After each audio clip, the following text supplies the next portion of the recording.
Olá pessoal, bem-vindos. Meu nome é Carlos Henrique. Hoje eu venho trazendo informações sobre a Kabbalah e o xamanismo, como essas linhas se comunicam, como essas linhas se conversam, como essas linhas elas se interagem e quais os pontos que elas têm, pontos comuns, pontos de convergência. Para isso eu vou dizer rapidamente um pouco da minha história, me apresentar. Eu comecei a estudar a Kabbalah, comecei a estudar o xamanismo na mesma época, de 16 para 17 anos, onde vim de uma história muito densa, muito desvios de conduta, desvios de rota, e cansado ali de sofrer, eu fui buscar respostas, fiz perguntas e busquei respostas dentro da Kabbalah e do judaísmo. E quando você busca, quando você vai ao encontro de alguma coisa, diz que você dá um passo na direção de Deus, Deus dá 1000 passos na sua direção. E eu encontrei muitas respostas, e as principais respostas eu encontrei dentro dessas duas linhas, sendo que vocês vão ver que o xamanismo ele faz parte da Kabbalah. Não só o xamanismo, mas todas as outras linhas. E para isso eu já vou começar essa explanação, começar essa aula. Da onde veio a Kabbalah? Em primeiro lugar, vamos entender um pouco dessa origem. A Kabbalah ela veio com o Tzimtzum, veio com o Big Bang, ela é atemporal, é a sabedoria da verdade. Tudo que existe no universo veio da Kabbalah. Porque a Kabbalah é esse registro inicial. A Kabbalah é o grande corpo de conhecimento que abarca todas as linhas.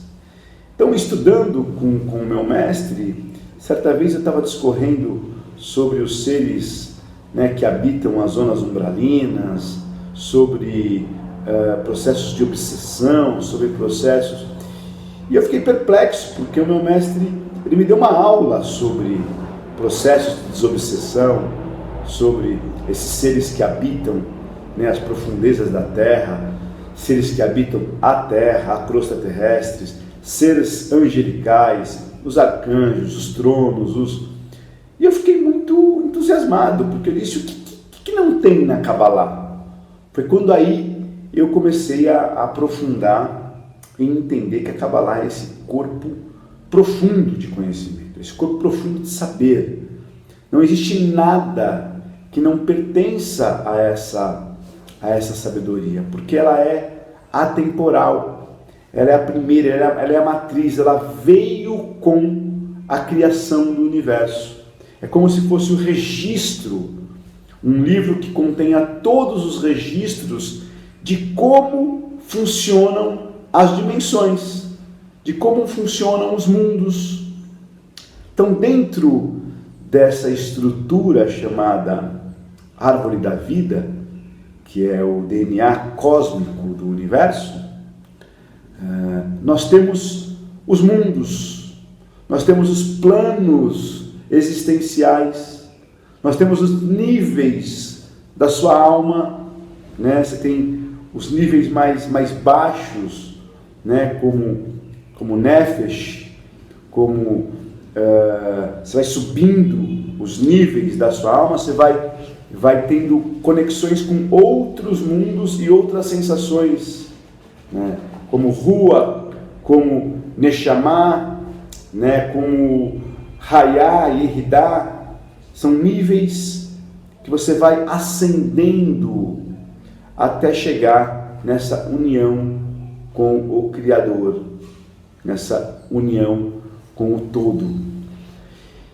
E a Kabbalah, ela discorre muito bem sobre esses mundos, e eu comecei a ficar interessado, porque paralelamente eu estava fazendo estudos com uma mestra que me iniciou nas plantas, nos saberes das plantas, nas plantas que curam, nas plantas de poder, nas plantas que têm propriedades curativas, que são as plantas utilizadas para que você tenha uma percepção mais apurada da realidade.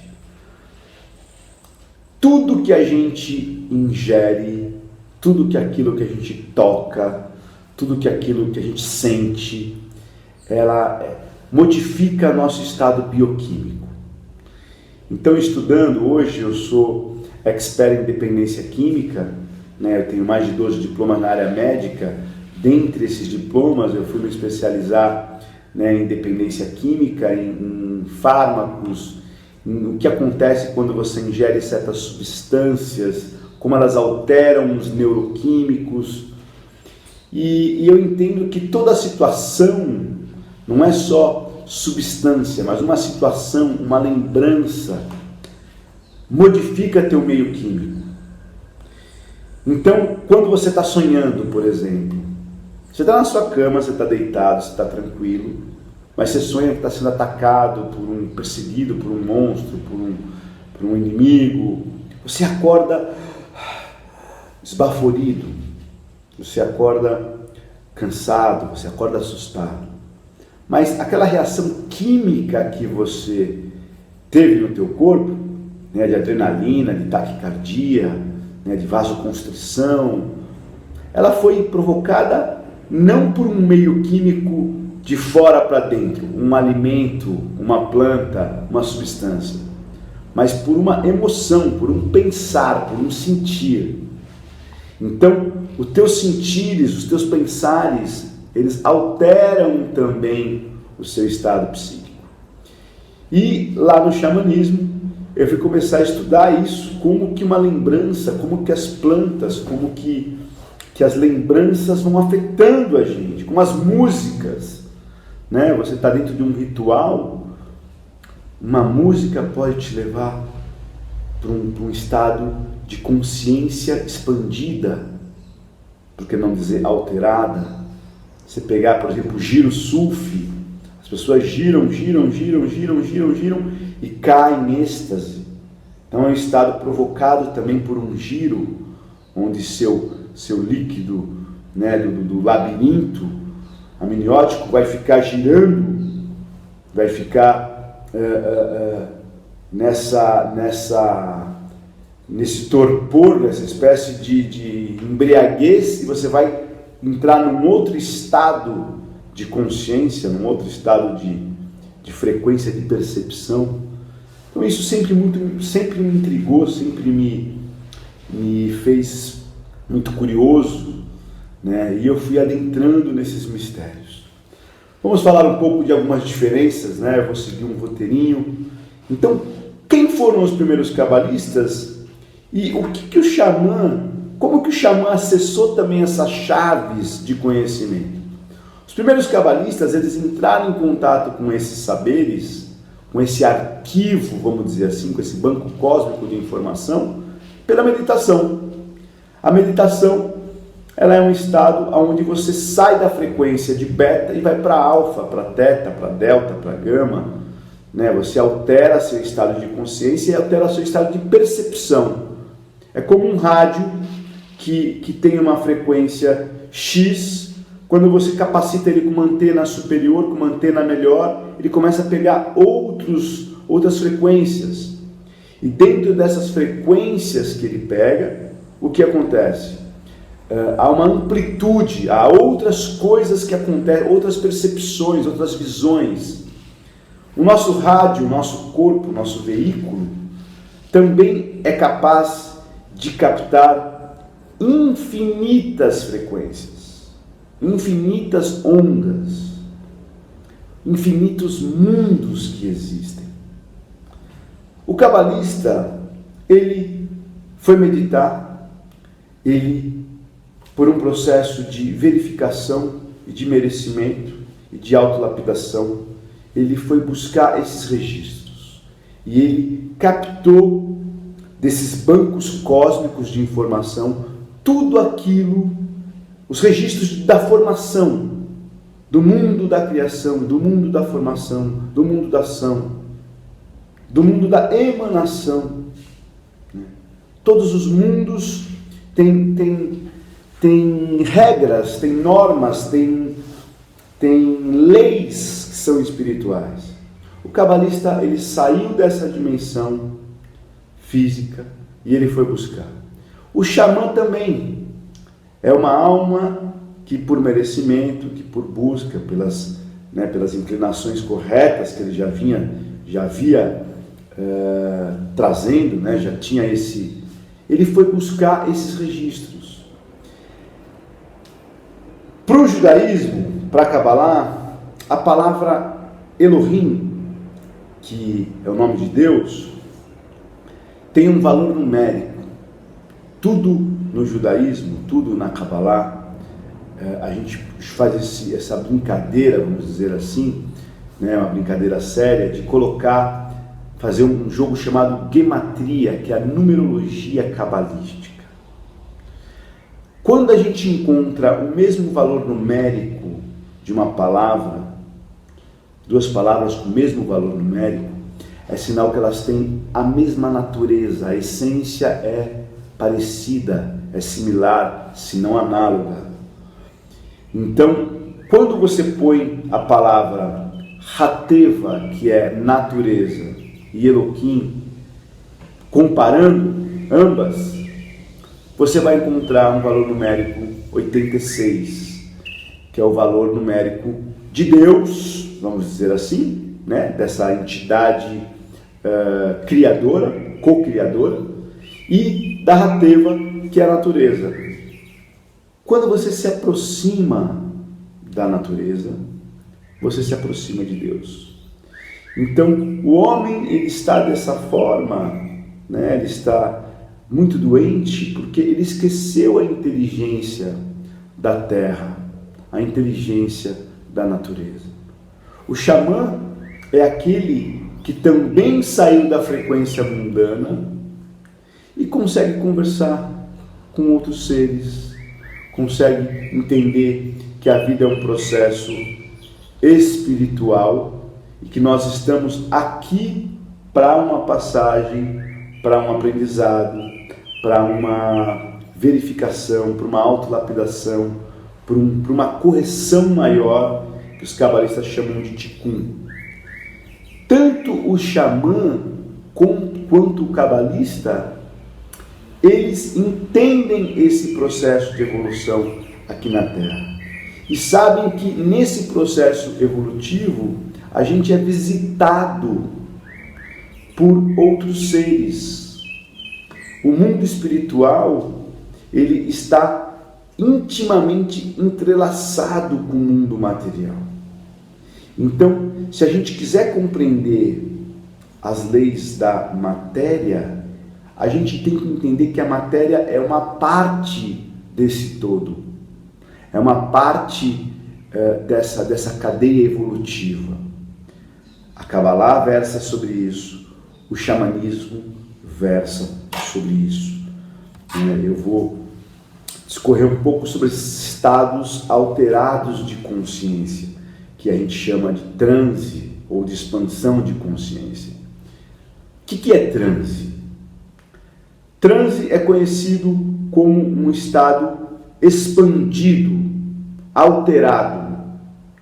Como que a gente consegue esse estado expandido e alterado?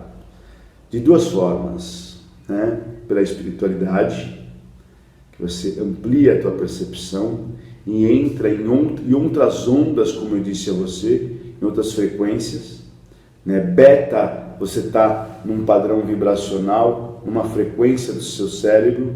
Quando você entra em alfa já é outra frequência, em teta já é outra frequência, em delta e assim sucessivamente.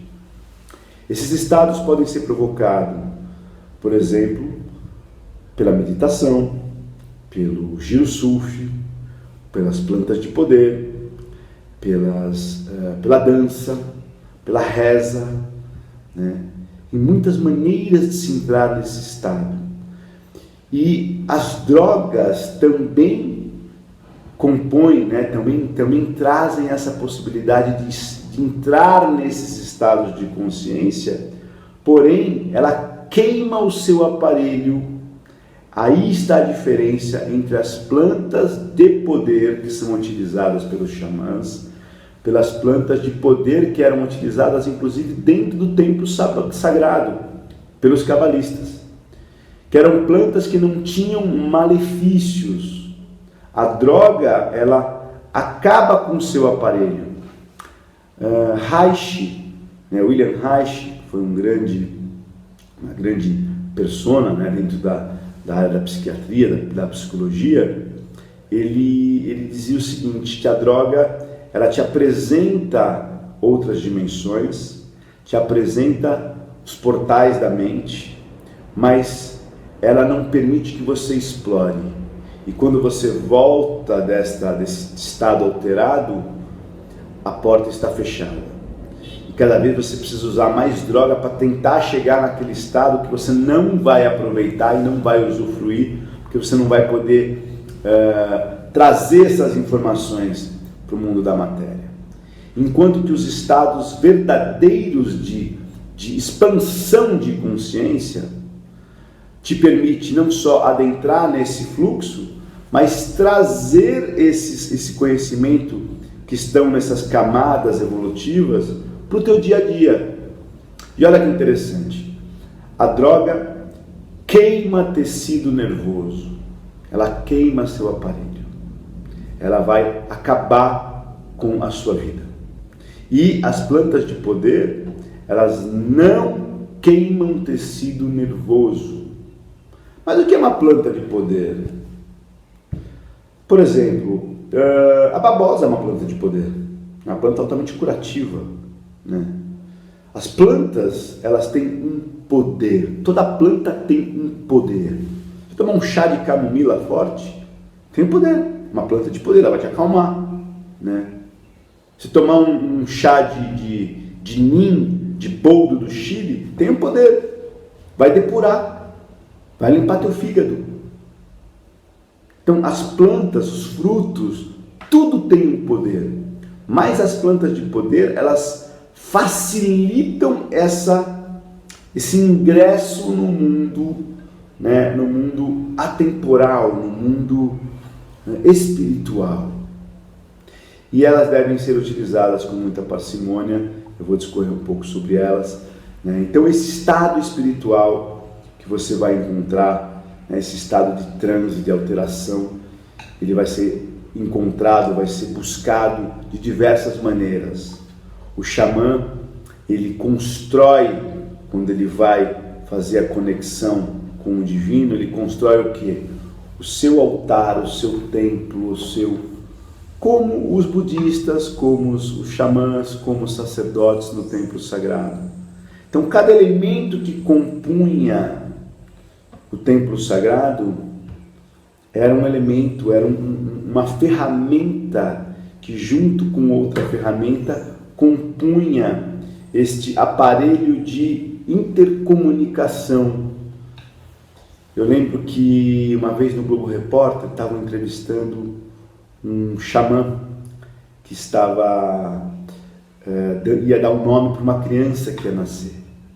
E ele estava com uma bacia d'água, com uma tigela grande d'água, com algumas plantas mexendo, e ele fumava um cachimbo, que a gente chama de xanduca, e na fumaça, aquela fumaça fazia umas formas diferentes, ele soprava na água, e aí o repórter não deixava ele quieto, ficava perguntando toda hora, o que você está fazendo, o que você está fazendo? Ele fazia o sinal com a mão, espera, e continuava naquele transe, conversando, segundo ele, com a alma desse índiozinho que ia nascer, para dar um nome para a alma.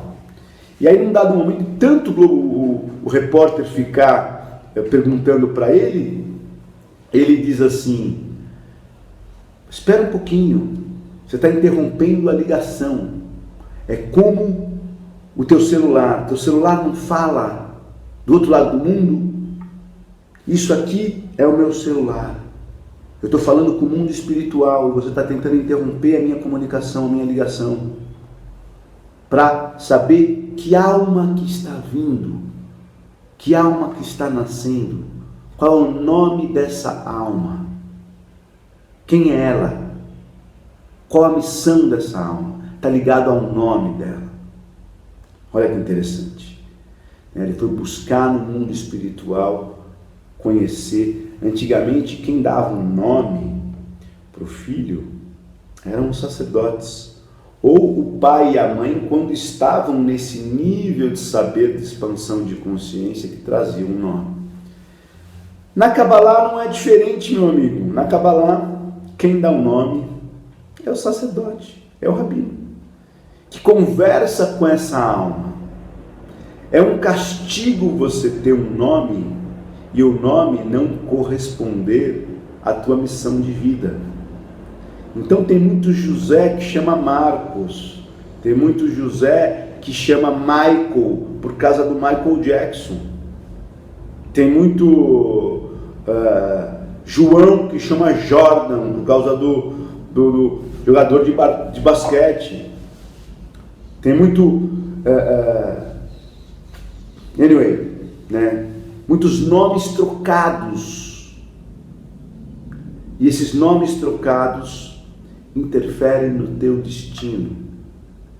Hoje, com o saber que nós temos a respeito das letras, né, do nome, da palavra, né, quando você vai num numerólogo bom, né, e tudo é matemática, já dizia Einstein. Einstein chegou a Deus não por conta que ele era um judeu, mas chegou a Deus pela física, pelos números, pela matemática. E uma célebre frase dele: se Deus não existisse, nós teríamos que inventá-lo, porque essa lógica é muito perfeita, essa métrica é muito perfeita. Então, quando você vai num numerólogo, ele muda muitas vezes o teu nome, muda a letra do teu nome, muda uma placa do teu carro. E através desse sistema numeral, desse sistema lógico inteligente, a gente pode inferir, interferir e alterar a matéria. Então o xamã é esse comunicador, é esse intercomunicador entre o mundo espiritual e o mundo material. E ele se utiliza de muitas ferramentas que a Kabbalah se utiliza, como eu vou discorrer para vocês. Uma dessas ferramentas são esse altar, né? Esse altar que são elementos que compõem, né, o rito. O rito, o que é o rito? É a forma como você vai se comunicar e trazer informações desse plano espiritual para cá. Quanto mais limpo, quanto mais verdadeiro, quanto mais puro, kasher, limpo, sem interferências de energias negativas, a comunicação fica perfeita. Quando você vai ligar os teus cabos da televisão, certa vez eu fui comprar alguns cabos, né, para televisão, para ligar a televisão ao DVD, e o vendedor falou para mim assim: você quer os cabos de ouro? Cabo de ouro, eu nem sabia que existia cabo de ouro. A imagem fica muito mais pura, fica muito mais precisa, mais limpa. E aí que eu fui entender que na verdade me caiu a ficha, porque o ouro é o maior condutor de energia que nós temos. Por isso que inclusive o bezerro era de ouro, né? Foi um pecado feito com o ouro. O bezerro era de ouro, não era de prata nem de cobre. Então o ouro é esse metal nobre que é um comunicador, né, passa a eletricidade de uma forma muito limpa. Então o ritual, quanto mais puro, mais limpo, melhor vai ser essa comunicação. E os cabalistas conhecem esses segredos, conhecem e guardam muito bem esses segredos. A Kabbalah se utiliza de muitas ferramentas como o xamanismo, né? A gente vai ver, por exemplo, os nomes, né? Os nomes sagrados. Se você olhar um xamã trabalhando, ele vai ter cantos, né? Ele vai cantar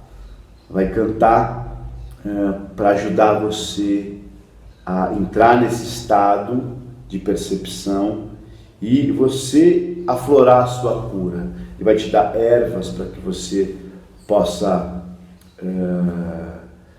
ingerir e depurar o teu corpo. Ele vai te dar algumas esfumaçadas, né? Vai trabalhar com fogo, vai trabalhar com a xanduca, com os incensos, né? São as plantas que ele queima. Se você olhar um xamã trabalhando, ele está usando os elementos da natureza. Está utilizando a água, o fogo, a terra, está utilizando o ar. Vamos lá, vamos por partes. A água, aonde ele utiliza a água? A água são as emoções. A água é o próprio elemento água, né, que serve para os banhos rituais, serve para espargir e tirar, né, as emanações psíquicas. Se você, em toda a tradição, você encontra alguma referência à água. Por exemplo, se você for no kardecismo, você vai ver que eles colocam lá no evangelho lá a água para fluir, né, quando se faz seu evangelho. Se for a igreja católica, você tem a água benta, tem a água do batismo. Se for para Kabbalah, para o judaísmo, você tem a água como um elemento da misericórdia. A água no Kiddush, que você põe uma gota, né, da luz da água, da misericórdia, para cancelar o julgamento, né, da uva, do vinho, daquela cor mais forte. Você tem a água da mikve. Nós fazemos os banhos ritualísticos para limpeza, né? Você tem água em todos eles, a água da vida. A água é o elemento que mais capta as vibrações do ambiente e também ela registra toda a intenção que você põe nela. Então tem a água viva, que vem das fontes, que vem das montanhas, que são as almas que a gente chama água com alma, porque está ligada ainda à terra, está ligada ainda aos veios da terra. É uma extensão, ela se intercomunica, né? Ela está ligada. E tem a água engarrafada, água processada, água que não é água que é esgoto depurado, que traz todo esse registro. Só uma nota de rodapé, tem umas pesquisas muito interessantes, né, de um colega de trabalho aí, eu conheci numa feira, conversamos um pouco, o seu Masaru Emoto, que já se foi para uma outra dimensão, e ele trouxe toda uma pesquisa sobre como que a água capta e registra essas vibrações. Então, o xamã, bem como o cabalista, ele se utiliza desses elementos. E tem mais um elemento aí, que é o éter, né? Que é o espírito, mas vamos deixar de lado por enquanto. Então você tem a água, você tem o fogo. Como que você utiliza o fogo? Para que serve o fogo? Eu falar no fogo sagrado, na sarça ardente, o fogo que acompanhou Moisés durante o deserto, a sarça ardente que não queimava, ela iluminava, ela encandecia, mas não queimava. O fogo do candelabro da Menorá, o fogo da Hanukkah, que não se apagava, o fogo, né, que fica acima dos rolos da Torá, o fogo que não acaba nunca, o fogo da vida, a chama da vida, a luz, a chama, né, o Lehaim, a chama da vida. O fogo é utilizado de diversas formas. Dizem que o inferno é cheio de fogo, mas é um fogo diferente, com certeza. No Shabat nós não mexemos com o fogo. Por que não mexemos com o fogo no Shabat? Não acende nenhuma vela. Então tem todos esses mistérios que a Kabbalah explica, os nomes, as letras em hebraico que vocês estão vendo aqui do meu lado, são letras de fogo, são letras que quando foi gerado o mundo, essas letras, elas plasmavam, elas moldavam toda a matéria, a explosão primordial né? Aquela massa de fogo que e depois foi resfriando. Então o fogo é um elemento de transmutação. Tanto o cabalista como o xamã, eles mexem muito bem com esse elemento, né? Eles transmutam muitas coisas através do fogo. Tem cantos, se um clarividente visse um sacerdote, um xamã cantando, eles viriam fogo saindo, labaredas de fogo saindo da boca, queimando os miasmas, queimando as formas de pensamento que estão no local. Os sacerdotes, quando eles iam visitar um enfermo, eles viam a vibração que estavam nas paredes. Muitas vezes a casa estava tão impregnada de energia negativa, de coisas que iam se acumulando ao longo da vida dessa casa, que eles falavam, essa casa que é a causadora da enfermidade. Claro que existe um elemento correspondente, um elemento responsivo para que você se comunique com a doença, senão você não pega. Mas eles condenavam a casa. Eles diziam, queimem a casa. Essa casa precisa ser queimada para que esse enfermo se restabeleça. Então o fogo é esse elemento de transmutação. Se você vê um xamã trabalhando com fogo também, é muito interessante, porque ele conhece o elemental do fogo. Cada uma desses elementos, né, fogo, ar, terra, água, eles têm um espírito, vamos dizer assim. Não é vamos dizer assim, é assim. Tem uma contraparte que é a parte sutil. Existe uma inteligência no fogo, na água, na terra, no ar, e eles conhecem como interferir positivamente, pegando essa inteligência, se apropriando dessa inteligência, sem escravizá-la, porque aí é a magia negra, né? Você convida essa inteligência para fazer o seu trabalho de limpeza, de transmutação. O fogo alquímico, o fogo que transforma o metal vil em ouro, o fogo que transforma a pessoa cheia de cargas pesadas em uma pessoa, num espírito melhor, numa alma melhor, o fogo sagrado que tudo ilumina. Então o xamã, como cabalista, ele mexe muito bem com esse elemento. Então já falamos do fogo, já falamos da água, e agora vamos falar um pouco da terra. Como que a terra influencia nessas duas linhas, né? A terra é tudo, né, gente? A terra é a nossa casa, é simplesmente a nossa mãe. E tem cabimento um filho não conhecer a mãe? Tem um cabimento um filho, né? Um dos 10 mandamentos que compõem um sistema maior aí de mitzvot, né? É a honrar e respeitar e guardar, zelar pela sua mãe e pelo seu pai. Você tem um pai, você tem uma mãe, vamos dizer assim, você tem um aspecto positivo, o aspecto masculino de Deus, e tem um aspecto negativo, feminino, passivo de Deus. São polaridades, né? Então, vamos dizer assim, que existem características nesse divino. A característica feminina é a terra, a mãe terra, a mãe Gaia.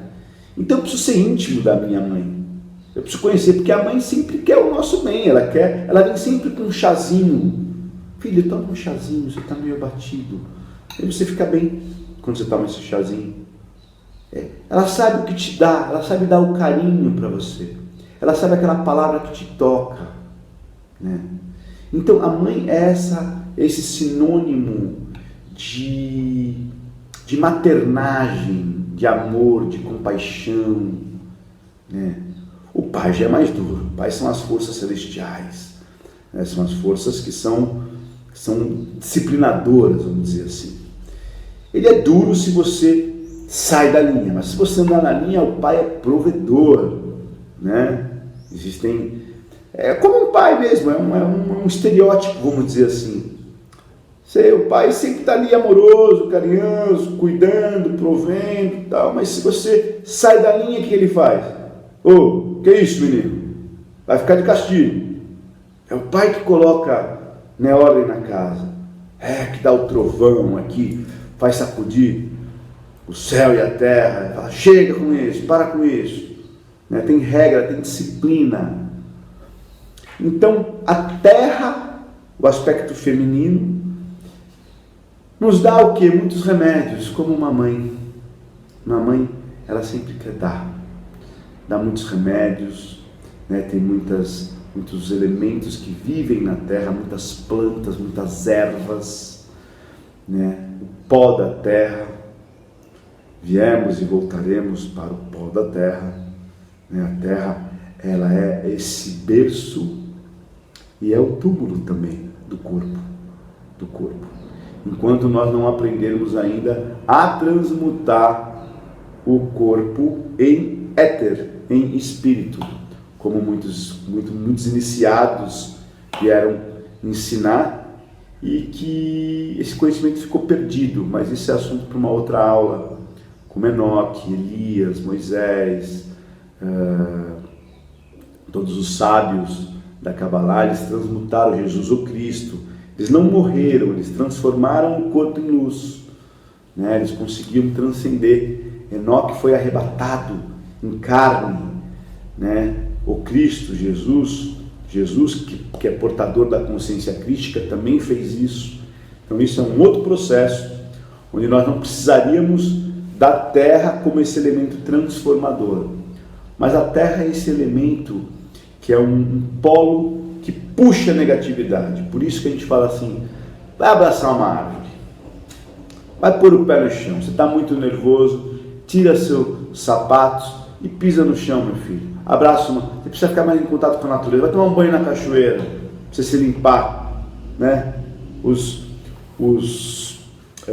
umbandistas diziam, vai lá conversar com a mamãe Oxum, vai lá, né, tomar um banho, acalmar essa rebeldia.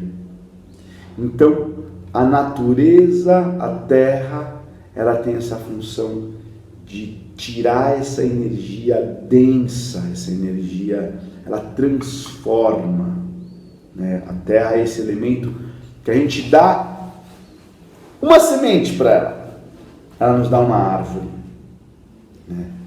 E a terra tem essa característica, quando você sabe mexer com a terra, ela pode ajudar a puxar a negatividade. Por isso que a morte, para o judaísmo, a morte é o curto-circuito final. Para Kabbalah, é o curto-circuito onde você teve a morte é resultado de vários erros, de vários equívocos. E o final da história, quanto mais você errar, mais rápido você vai. Se você conseguir passar de ano e entender todo esse processo, você pode inclusive não passar pela morte. É assim, Kabbalah ensina. Mas quando você estiver contaminado, o que acontece? Você vai para a terra e a terra ela vai reciclar. Ela puxa toda a negatividade. Existem seres que são os guardiões da terra, na linguagem xamânica, na linguagem da Umbanda, na linguagem... São os Exus, são aqueles guardiões que transmutam essa energia densa, essa energia que está carregada e faz uma depuração. A Kabbalah também utiliza a terra, né? A terra tem rituais onde a gente tem o ano novo das árvores, da Mãe Terra, onde a gente saúda, onde a gente faz rituais para a Mãe Terra. O que é um ritual? É um telefone que você se comunica com um elemento que está do outro lado que você quer se comunicar. Então eu tenho aparelho, tenho um número eu me comunico e entro no mesmo padrão vibracional, entro em rapport, né, com aquele elemento e consigo trocar, entrar em união. Falamos da água, falamos da terra, falamos do fogo. E o ar? Como que funciona o ar? O ar é essa essência, né, que permeia tudo, que está em todas as partes, né, ele é um elemento, é um gás, vamos dizer assim, e ele faz parte da alta magia, porque sem ar não haveria o som. E o som, ele vem pelo ar. Vocês estão me escutando porque existe ar. E a palavra vem pelo som. E o universo foi criado com esse sopro divino. O sopro divino que engendrou a luz da vida, a própria vida.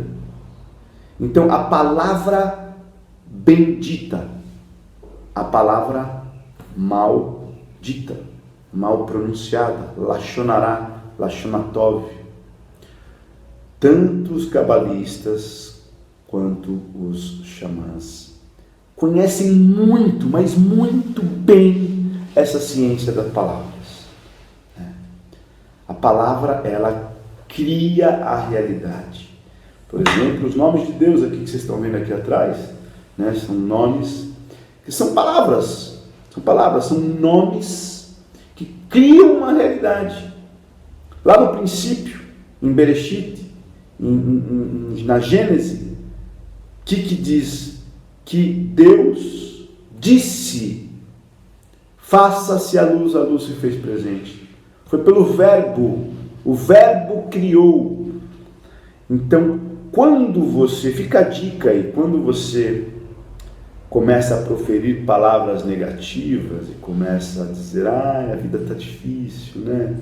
Tá tudo. Quando você começa a repetir isso, você começa a programar, porque a palavra cria a realidade. E quando você usa a palavra certa, as palavras de poder, né, que metaforicamente falando, elas se expressam nesses contos, né, nas fábulas, abracadabra, e aí abre e aparece né? Sim, Salabim, abre um portal lá. Então, qual é a palavra de passe, a palavra de poder? Quando você chega num templo, meus irmãos entendem bem isso, você tem uma senha. Ele pergunta, quem é você? De onde você veio? E aí você diz, a palavra vai abrir a porta ou não? A palavra vai abrir a dimensão ou não? Então o que você está abrindo através das suas palavras? Fica aí a dica para você refletir. As palavras de poder, os xamãs conhecem, porque eles usam para a cura, são os cantos sagrados. Moisés curou a sua irmã por uma frase, uma palavra de poder. Ele cantou e a irmã se curou da lepra. Claro que ela merecia e queria ser curada, e a palavra modelou e organizou o caos que é a doença, organizou para virar algo, né, algo harmônico, equilibrado, saudável. Então ela se curou através disso. Então as palavras são utilizadas, por exemplo, numa sinagoga, existem palavras, existem orações que só os descendentes dos Coanins podem falar. São palavras que inclusive são tão fortes que quem está na sinagoga cobre a cabeça para não olhar, porque a luz que vem daquelas palavras podem queimar. Shimon Bar Yochai, quando saiu da caverna, ele saiu com tanta luz, ele ficou 13 anos meditando numa caverna. Quando ele saiu com tanta luz, que essa luz ofuscava e machucava os olhos de muitas pessoas. Ele precisou voltar, ele ficou em contato com a terra, se enterrando, né? Literalmente teve um período que ele passou enterrado na terra para abaixar, chegar no lugar que ele queria chegar. E aí então ele saiu para poder ter contato. Então a terra, o fogo, o ar, a água faz com que você entre em contato com o espírito, com o éter, né? Em hebraico chama-se Esh. Esh é o fogo, né? A letra Shin é uma letra mestra, é uma letra que está ligado a esse povo, ao Shaddai, ao Esh, né? Então a palavra Shaddai começa com Shin, que são essas letras de fogo. Ela parece inclusive uma labareda, né? Então aqui fica um pouco desse universo, né, xamânico para vocês, esse universo cabalístico para vocês. Essa aula eu tenho o prazer de veicular essas informações, mas esse é um universo muito vasto e eu deixo aqui, na verdade, um convite para que vocês me procurem no meu canal, né? Eu tenho um canal no YouTube onde eu dou dicas xamânicas, dicas de alimentos que podem te ajudar a você se curar. Eu tenho um trabalho xamânico que eu realizo com índios que vêm da tribo Funiô. Eles me ajudam muito nos trabalhos de limpeza, vamos dizer assim, limpeza de cólon, limpeza psíquica, né? Quanto mais límpido, limpo, puro, depurado, transparente, cristalino estiver a sua mente, sua cabeça, seu corpo, melhor vai ser a comunicação com o divino. Então eles me ajudam muito nesse trabalho. E eu tenho um trabalho também, com dependência química, né, onde eu faço no Templo Hateva encontros que são encontros meditativos, que são geralmente aos sábados, no Shabat, onde a gente faz uma meditação profunda com as orações, com as reprogramações, né, que são meditações profundas, utilizando as palavras de poder, os cantos, as danças, a arte, e também eu mesclei, né, fiz junto com essas plantas que nos ajudam a relaxar mais. Então você pode me acessar de diversas formas, né? No final do programa vai ter meu telefone, vai ter as vias que você me acessa, para a gente continuar esse estudo. Esse é apenas uma introdução a esse tema, que ele possa ter te deixado instigado, porque esses mistérios, uma vez que você adentra, eles são fascinantes, e o fascínio desses mistérios, eles se dão justamente porque a sua vida começa a ficar muito gostosa, muito aprazível, né?